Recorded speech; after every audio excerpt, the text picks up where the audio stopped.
We're back.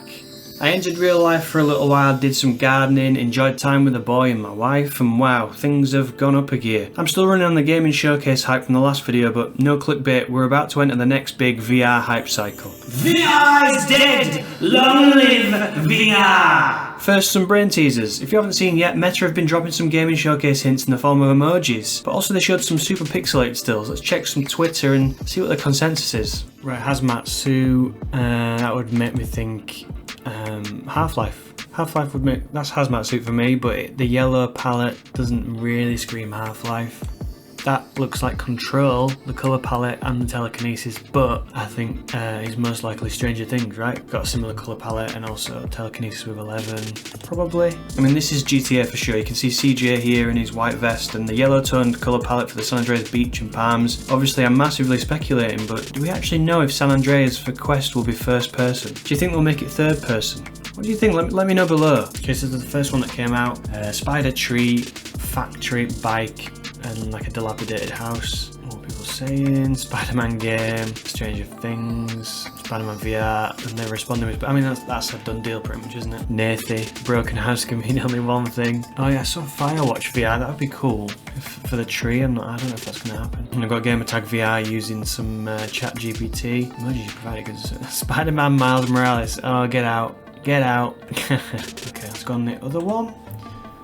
There was one more. Shower soap with strong emoji and gaming emoji.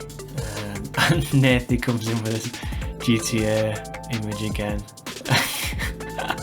Shower with your dad simulator 2015. Oh my god. I'd love that. Power wash simulator. That would be amazing. Power wash simulator on VR, that'd be amazing. Lots of people saying Power Wash Sim, Shower with your dad simulator 2015. That's not a real game, is it? No. Is this a real game? Realistic nudity. Overwhelmingly positive. How have I not seen this before? Oh my god. Lather up.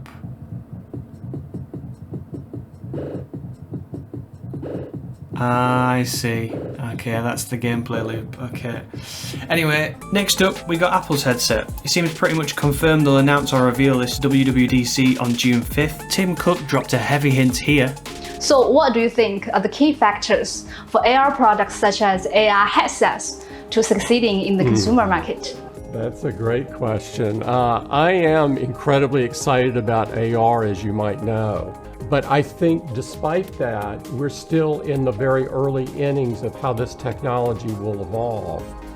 I couldn't be more excited about the opportunities we see in this space, and sort of stay tuned and you'll see what we have to offer. Apple have even copyrighted XR-OS, which seems to be the likely operating system instead of what was initially thought of as Reality OS. I was a little meh on Apple's headset, if I'm honest, until I saw and heard Palmer Luckey, Oculus founder, make mention of it. It isn't real until it is, and genuinely I thought it was touch and go whether it would even be at WWDC this year. But his words not only confirmed working headsets in existence, but really hyped them up, with this point of view in particular catching my eye. If the rumours are true of it running on 2 M2 chips, one per eye, then yeah, it'll run Resident Evil Village and No Man's Sky standalone, which is insane. Beyond this, they've been making pre-WWDC announcements, such as Final Cut Pro and Logic for iPad, which will usually have a decent sized segment on its own. Plus, they recently part with some accessibility improvements and additions for iOS 17, which again would have usually had a large segment to shout about. Clearly their conference is going to be that stacked they've had to cut these and announce pre-show. This bodes well for making room to cover the headset and what it means for developers wanting to get involved. We can't forget it's a developer conference, so they should be focusing on XR-OS and how to develop for the beast. I'm hyped. It's going to be an extremely packed long weekend with a gaming showcase and the Apple headset announcement mere days apart. Does this also force Meta's hand into teasing Quest 3 just prior?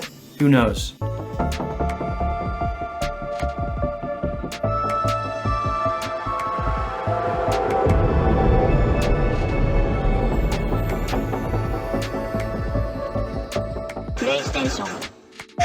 Now I know I promised a review of Propagation Paradise Hotel and I was working on it. Played about an hour and a half, but when I came back to my save, I encountered a strange bug. I haven't been able to solve it with the devs on Discord. They've updated the game and I'm still encountering this issue. Basically, my hands aren't one-to-one matching with my in-game hands. The pivot point on our hands is the wrist.